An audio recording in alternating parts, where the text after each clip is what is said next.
మీరు F1 car వెనకాల ఒక రేర్ వింగ్ ని చూసి ఉంటారు, కానీ ఒక పెద్ద క్వశ్చన్, అది అసలు ఎందుకు అండ్ అది ఎందుకు అంత పెద్దగా ఉంది? స్టైల్ కోసమా లేక స్పీడ్ కోసమా? షాకింగ్ విషయం ఏంటంటే ఆ వింగ్ లేకుంటే కార్ కంట్రోల్ ఆల్మోస్ట్ డిజాస్టర్ అవ్వచ్చు. మరి రేర్ వింగ్ సీక్రెట్ ఏంటి ఈ వీడియోలో మనమైతే చూసేద్దాం.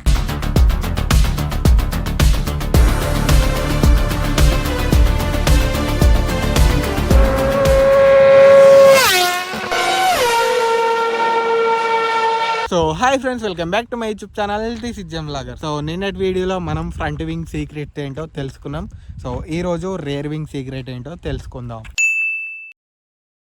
రేర్ వింగ్ ఎక్కడ ఉంటుంది? రేర్ వింగ్ బ్యాక్ సైడ్ లో హైయెస్ట్ పొజిషన్ లో ఉంటుంది. ఇది కార్ వెనకాల కనిపించే బిగ్ పార్ట్స్ లో ఒకటి. చాలా మంది అది డెకరేషన్ అనుకుంటారు, కానీ రియాలిటీలో అది రేస్ పర్ఫార్మెన్స్ ని హెవీగా ఎఫెక్ట్ చేస్తుంది. సింపుల్ గా చెప్పాలంటే ఫ్రంట్ వింగ్ ఎయిర్ ని రిసీవ్ చేస్తుంది, రేర్ వింగ్ ఫైనల్ గా ఎయిర్ ని మేనేజ్ చేస్తుంది.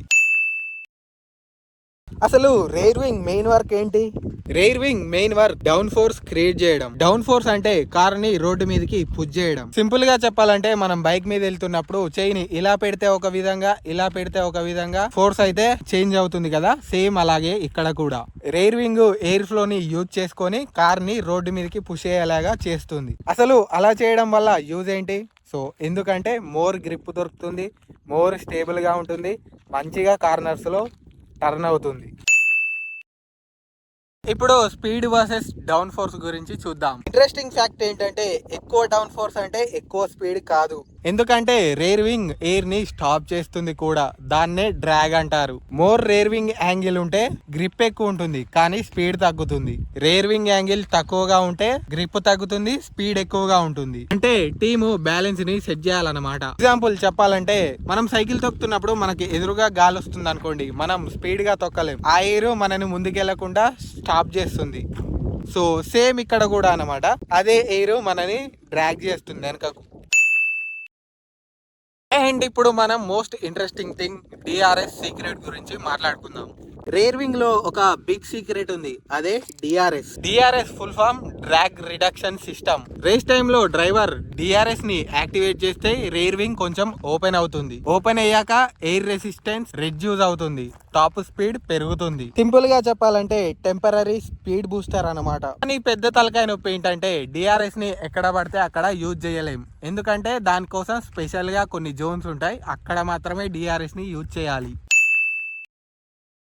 ఒకసారి ఇమాజిన్ చేసుకోండి, మనం రేస్ చేస్తున్నప్పుడు రేర్ వింగ్ డ్యామేజ్ అయింది అనుకోండి, దాని వల్ల వచ్చే ఎఫెక్ట్. సో కార్ అయితే స్టేబుల్ గా అస్సలు ఉండదు, కార్నర్స్ లో స్లైడ్ అవుతుంది, గ్రిప్ అంతా తగ్గిపోతుంది, స్పీడ్ ని కంట్రోల్ చేయడం అంత ఈజీగా ఉండదు. కొన్నిసార్లు స్మాల్ క్రాక్స్ కూడా పర్ఫార్మెన్స్ ని చాలా డ్యామేజ్ చేస్తాయి. అలా డ్యామేజ్ అయితే ఇమీడియట్ గా టీమ్ కి అయితే డ్రైవర్స్ చెప్పేస్తారు రేర్ వింగ్ డ్యామేజ్ అయింది, మార్చుకోవడానికి బాక్స్ కు వస్తున్నాని. సో వెళ్ళంగానే రేర్ వింగ్ అయితే చేంజ్ చేసేస్తారు. ఇంట్రెస్టింగ్ ఫ్యాక్ట్ ఏంటంటే రేర్ వింగ్ కోసం కూడా చాలా మనీని ఇన్వెస్ట్ చేస్తారు అన్నమాట F1 లో. సో ఎందుకంటే మీ అందరికీ తెలుసు కదా, F1 అంటేనే సెకండ్స్ మీద, ఫ్రాక్షన్ ఆఫ్ సెకండ్స్ మీద డిసైడ్ అయ్యే రేస్, అందుకే. సో గైస్, మీ అందరికి రేర్ వింగ్ సెటప్ పూర్తిగా అర్థమైందని అనుకుంటున్నా. సింపుల్ గా చెప్పాలంటే rear wing stability, rear wing down force create చేస్తుంది, rear wing DRS speed boost చేస్తుంది, రేర్ వింగ్ రేస్ పర్ఫార్మెన్స్ ఎక్కువగా ఇస్తుంది. Front wing and rear wing రెండు కలిస్తే F1 కారు రాకెట్ లాగా వెళ్ళిపోతుంది. రేపటి వీడియోలో వచ్చేసి మనం డిఫ్యూజర్స్ గురించి మాట్లాడుకుందాం. సో ఈ వీడియోకి వచ్చేసి అంతే అనమాట. So that's it for today. Thanks for watching. Bye bye.